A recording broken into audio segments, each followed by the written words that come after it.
Welcome back, Caffeine Heads, to another episode of Coffee's Cold Cuts, and we're here to talk about Avatar, not the last Airbender, the blue people that I'm hanging with right here. James Cameron has directed another absolutely beautiful movie. That's one of the first things I want to say about this movie is it was spectacular as a viewing experience, even if the storyline wasn't good, which it was pretty decent.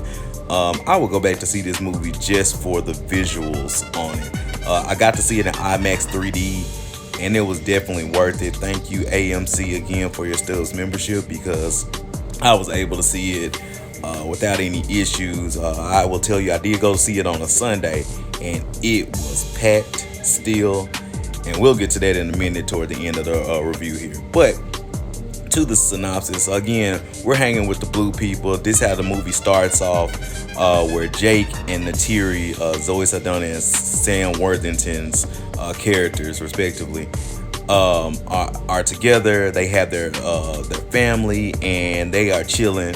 And then we get the reintroduction of who they call the Sky People, and they come back to their planet to go ahead and take over. And it is crazy because that's how the movie starts off. We get like a brief peace period, and then the Star People come back, and we're right back at war. So in this, we get the return of Stephen Lane's character. Y'all might remember him from Don't Breathe. He was the blind man. But yeah, he was in this movie first. Well, the first Avatar. He makes his return. I don't want to spoil anything on how he makes his return, but he does. And he basically is really gunning for Sully in this one. And basically, Sully and Neytiri decide to, against what they really want to do, they decide to leave their tribe in order to protect them and go join the Water Tribe because it's harder to find.